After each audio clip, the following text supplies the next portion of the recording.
This interview is made possible by the Department of Communications at the Catholic Diocese of Arlington, which is funded in part by the Bishop's Lenten Appeal. We thank all who support this critical appeal and the ministries it funds.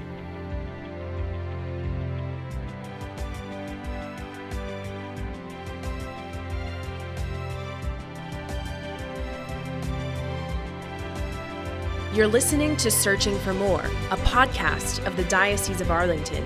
On this episode, he's the chaplain at George Mason University, and his ministry is the largest student organization on campus. How Father James Serby is able to reach so many students. It's not a fake kind of salesman type it's, hi, right. How are you? Oh, yeah, you want to hear about Jesus? No, it's nothing weird, right? It's got to be very natural, just being friends. Right. Just being kind, having a laugh, hanging out. This episode's host is Billy Atwell, Chief Communications Officer for the Diocese. Father, thank you for joining me on the podcast. Thanks, Billy. Great to be here. So before we get into a lot of the questions about your work at campus ministry, talk a little bit about your upbringing. Were you raised in the faith? Were you a convert? That kind of thing. Sure, yeah. I was raised in the faith. I was born in New York and moved here when I was 8. My parents are Catholic. I'm the oldest of 7.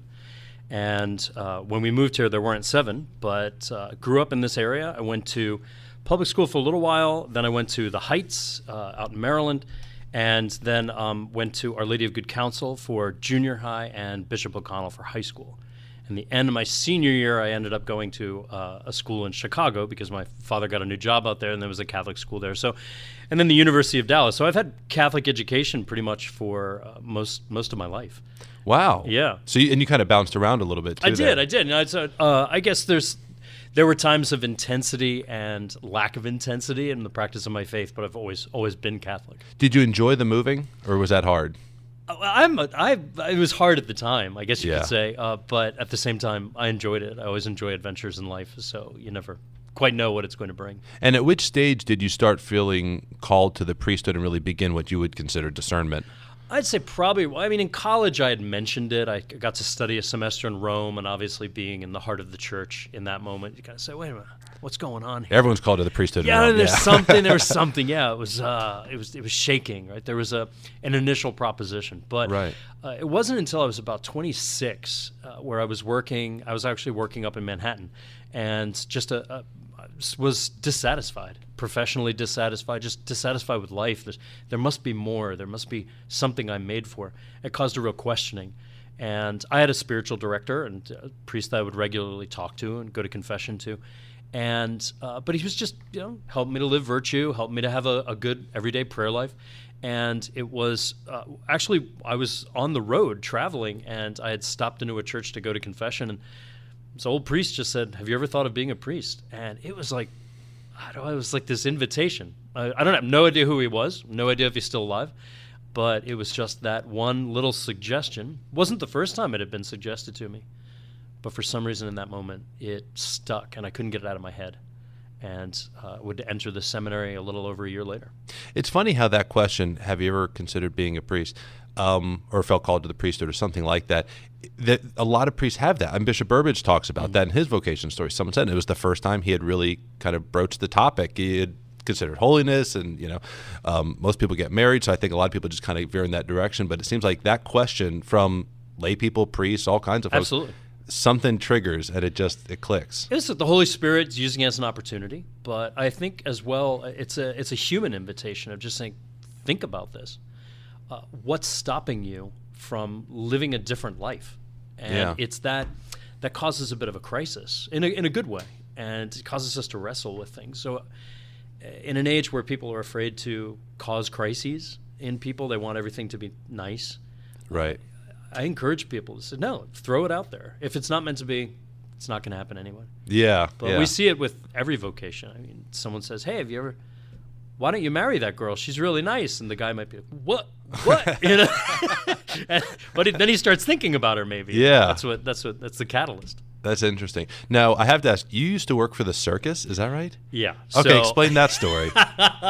That's right, ladies and gentlemen. I was one of my jobs after college. I was the director of sales and marketing, or I was a promoter for Ringling Brothers and Barnum and Bailey Circus. That's in amazing. Manhattan. So it was great. Got to work with the big show as well as Disney on Ice Neat. for a while, and I was the advance man, and had the opportunity as well to do. They had a particular training program at the time that allowed us to go actually perform with them. So That's I got neat. to live the circus life for a while. It was That's fun. cool. Was Yeah. that fun? Loved it, every minute of it. I'm I bet. convinced that God gave me that opportunity in life just to give me stories to preach about. Or Yeah, what do you think you learned most from that experience? It's obviously a very unique experience. What do you think from that has helped you in your priesthood? One of the first things is the hardworking nature of the people in the show. I mean, it was called sadly it's no longer around. I but know. It's called The Greatest Show on Earth, and there's some of the greatest people on Earth. It was a family, so it gave a sense of family with a unifying purpose that worked very hard to be able to bring it to people, and they would do it over and over and over and not complain very much. It was their life. They were fully immersed in it. And isn't that the life of the church? A family that goes and brings the truth over and over and over. And the show must always go on. Yeah. Oh, that's so good. I went to one of their last shows, like the last tour, and one thing I took away was they treated every show like it was their last. I mean, the way they performed, the energy, and so you felt like you were there for something special. It might have been one of 1,000 shows they did that year, right. But you wouldn't know.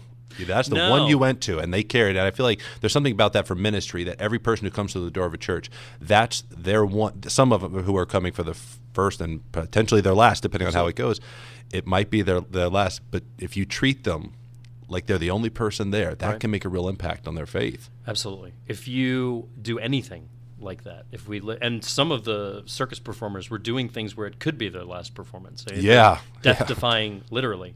And in looking at that to say, really, this may be my last moment. We see that in Broadway as well. We see that for athletes. We see it anyone that's doing any sort of performance, if you're going to do it well, is saying, I'm going to do this as though it was my first and my only and my last. And if you go into a lot of sacristies, there's a prayer they have for the priest as he's vesting.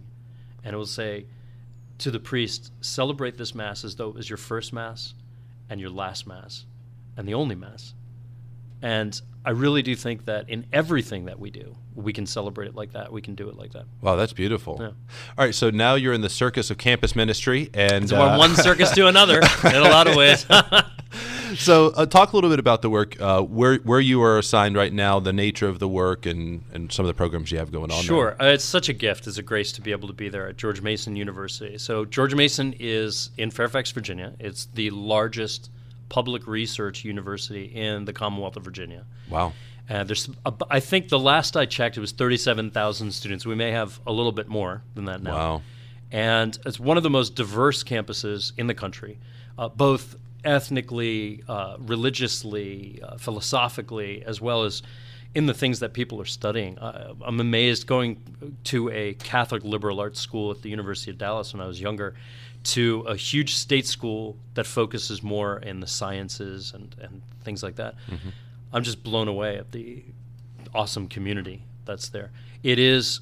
It used to be a big commuter school. About 11 years ago, when George Mason went to the Final Four, it gained greater notoriety and people came to know it. Now it's regularly in top 100 schools in the United States and different things like that. And now we have over 10,000 students that live on campus, as well as tons that are still commuters. Wow, that's a huge number. Yeah, so it's a big parish, basically. Yeah, so you see this 10,000 student mission field. What are some of the programs or just initiatives you guys take on to engage students that aren't coming to you naturally? Some show up and they want to know where the campus ministry is. Some don't. How do you find them? Yeah, well, it's interesting. I mean, there's a few ways, but I think by way of a story, I could explain the way I see campus ministry. Yeah. When I was young, it was a friend of mine that lived in our neighborhood, and she was a normal, everyday girl, and we were in junior high together, and she went off, I remember, for 2 years. Her family moved somewhere, and she came back after 2 years, And all of a sudden, it was a complete transformation. I mean, she spoke French. She was a knockout. I remember at the time, I was, well, all the guys loved her. She was incredibly intelligent, an athlete, all these things. I remember looking at that saying, boy, I wish I had a chance to go away and become, in effect, the best version of myself. Matthew Kelly talks about that. Right, yeah. The best version of yourself. And that always stuck with me as a kid. It's like the kind of the dream of going off and being something more. Most of our great movies we look at, whether it's Luke going off and learning from Yoda, or it's it's whoever it might be. There's your heroes are always the ones that go off and take time to hone who they are.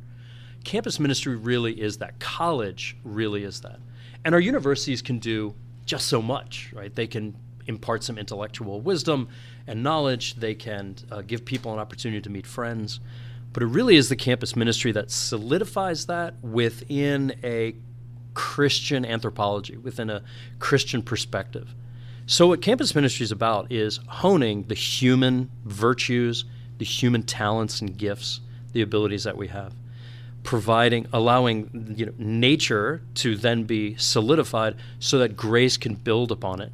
And so we can really have an outstanding and strong spiritual life, a sacramental life, a life of intimacy with God, and then also be able to have that intellectual life. Now, the university provides that in what it's competent in providing it for, but they're obviously not going to teach the faith and things like that. That's for us to do. Right. So we have different programs that allow for that, which I'll tell you about. And then finally, the apostolic life. What is all this for? It's not just for me. I'm not just growing for me. I'm growing to be at service to other people. And that's really what the campus ministry allows as well, to, in that formation of the person, be able to go be apostolic, both in the mission field of the university in the world in proclaiming the gospel, but also to be able to help the poor, those that are on the fringes and peripheries, as Pope Francis talks about, right, especially all the time. So what we have is a couple of different programs that we allow. When we first make that initial proposition, we tell people about campus ministry. It begins at the beginning of the semester in what we call the 168. So studies show that you meet your closest friends in college and get involved in the body of things that you're going to be involved in that year or through college in the first 168 hours of school. So really, that first week of college is hugely important. So we go out on a blitz. I mean, the current students, the staff, our 7 focus missionaries, they're just out on campus, meeting people, making invitations to the different events that we have, which culminates on the big event we have is our luau. So last year we had almost 1,800 students at the luau. Wow. Yeah, the university actually shuts down one of their cafeterias because it's so big. Wow, that's amazing. Yeah, and that's where people see the campus ministry for the first time. They get involved. We have food, we have fun, we have music, we have all these different things.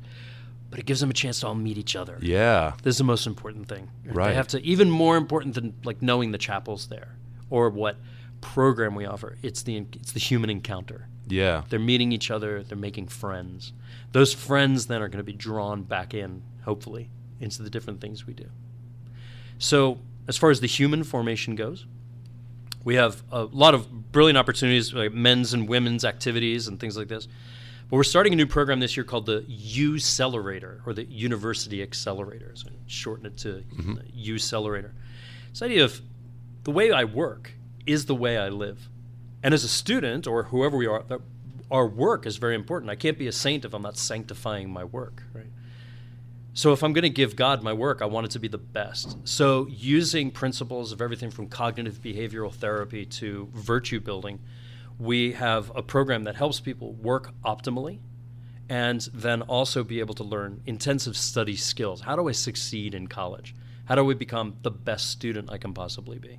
And how do those skills translate into my professional life or into any other life that, it's whatever paths that people follow, athletic life, anything like that. That allows people as well to invite their friends who aren't Catholic or don't even care about the Catholic faith into an experience of excellence. And that's what most people look for. When you ask a college student, what do you want? I want to make friends.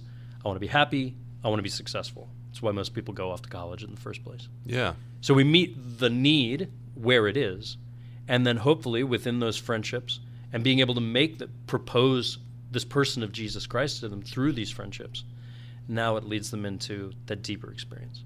Spiritually, we have Mass every day, confessions every day, adoration every day. We have opportunities for tons of retreats, prayer. We have 7 focused missionaries, as I said, and so they're constantly forming disciples, and they're going, and everyone's has a ton of Bible studies that they go to, and that's the real spiritual growth that's taking place.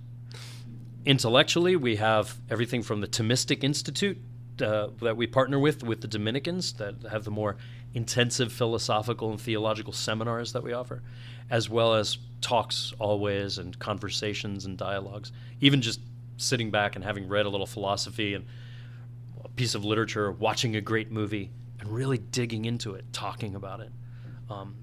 That's the hangout culture of college, just getting conversation. Yeah. To learn.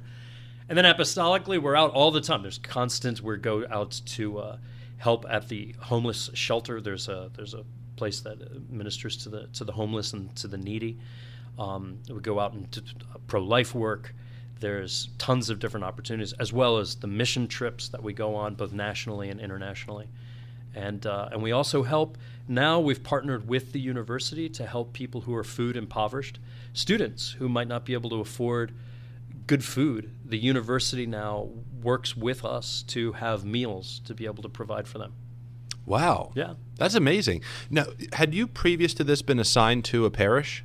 I was. So I was 3 parishes before this. I was a Okay. parochial vicar at Holy Spirit in Annandale. I was at St. Elizabeth Ann Seton in Lake Ridge, and then St. Charles Borromeo in Arlington or Clarendon, right? Okay, and they've got a lot of young adults there. So Tons of young adults, yeah, so especially. It's kind of a good warm-up for what you're in now. It was great. I loved every minute. St. Charles is an awesome parish. Great. It's great ministry to all sorts of all age groups and things, but obviously the demographic leans towards young adults. Yeah. So how long have you been at George Mason now? I'm going into my 3rd year. Okay. So I'm a junior. You seem to be enjoying yourself. Loving it. You seem to be enjoying yourself. Very much. No, it's excellent.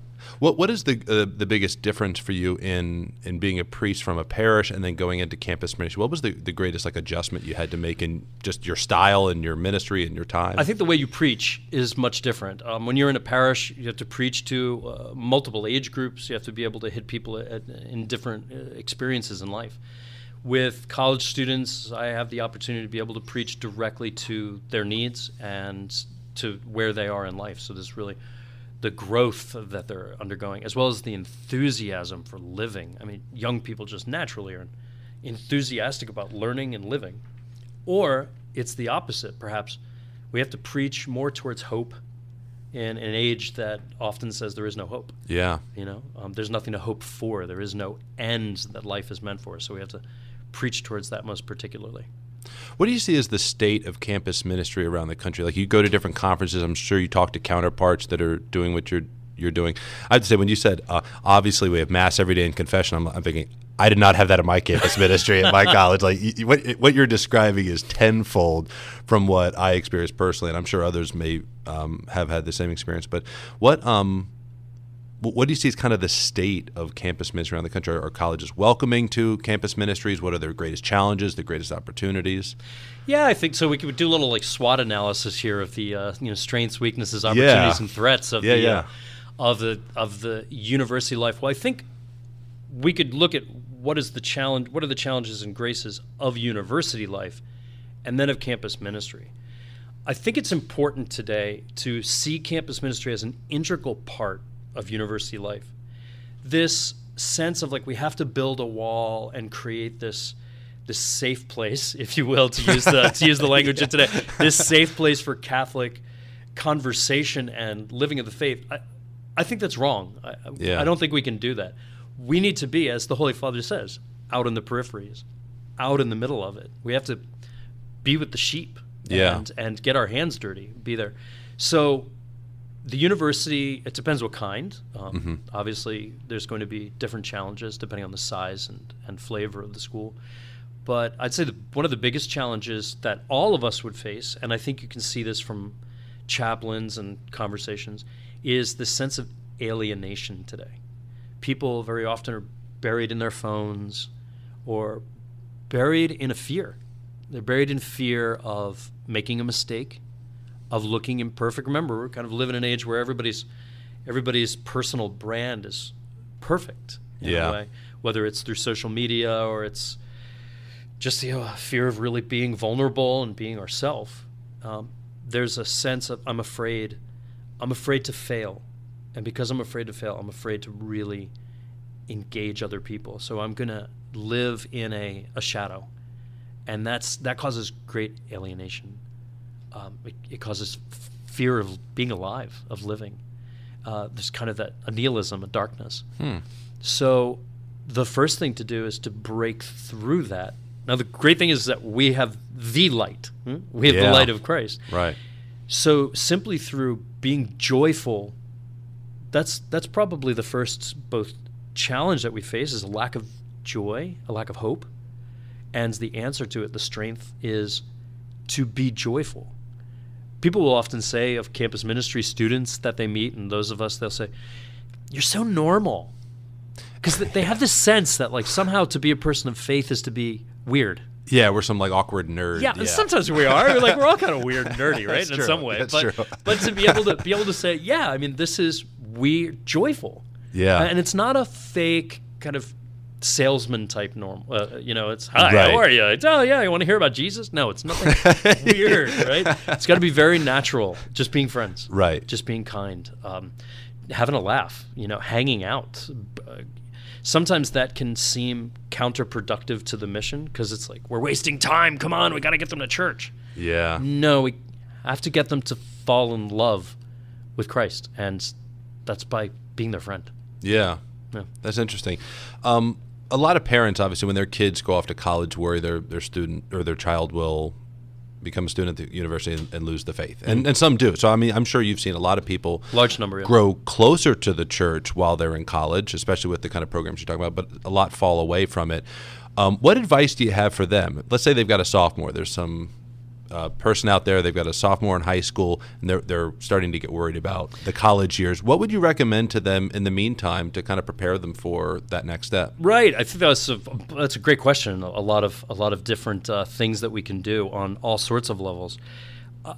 This might be hard for parents to hear, but I think the first thing is to let your children be in a situation where they could fail, and don't rescue them.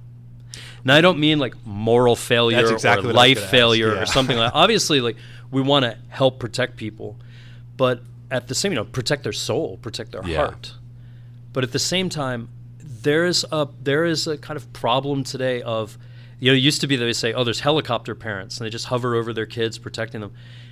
I think in some ways we have Zamboni parenting now, where it's like, I'm just going to smooth the ice out and make sure there's no bumps or any possibility of tripping ahead of them. That sets students up for failure. And the reason is because they get to college, because you've never had to have any sense of independent operation, people become fearful, and they're paralyzed. They don't actually act. They don't do anything because no one smoothed the way out in front of them. And so there's an inability to really enjoy college and to get into it. So I'd say that first thing is let them take some good, healthy risks. Let them have a possibility of failure and then learning from it. Right? Yeah. That's a big one. I think when it comes to the faith is, when we're younger, we have to follow rules. Why? Because that helps us develop virtue. Virtue is just good habits, the habit of doing the good. So as a student gets older, helping them understand why do these rules exist? Not because I say so, but because they're good. And really having this conversation of what is the good? What is truth? Like talking about true things. Part of it is having a family meal. Like that family dinner, absolutely imperative. Because not only for socialization with people of different ages, but being able to really dig into like what's important to you, what worries, concerns, fears do you have, what are the joys of your day. They can talk about them. When it comes to the faith, is really talking about the big things, like digging into it, not speaking down to the student and dumbing down the faith, but really intellectually challenging them. The gospel is not fragile. The truth of the gospel is not fragile. We can go there. We can talk about that which is true and good and beautiful and unifying. And in doing that, I think what happens is the student has the opportunity to think for themselves and to have a relationship with God in themselves, right? To be able to, like, I know Jesus because I know you. I know my parents. I can talk to my parents. I can talk to my friends, which means I can talk to God. And that conversation, learning how to have a conversation, allows them to have that conversation with God. Probably one of the tough things people say, you know, when I was younger, my parents just shoved religion down my throat. You hear that from Catholics a lot. I'll often say, you know what? When I was younger, when I was like going off to school, my grandma would also always give me tons of food.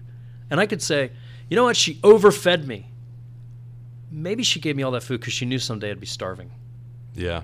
I think it's the same thing when it comes to the truth of the faith. It's like, we need to give you this in this boot camp called youth, so that when you go off into the starving desert of the world, you have it. You know what to look for, yeah. Exactly. Yeah. So explaining that to students, helping them to see that that's why the faith is given to them in this way. That's why it's important to go to Mass and things, even if when you don't want to. But then talking, why don't you want to?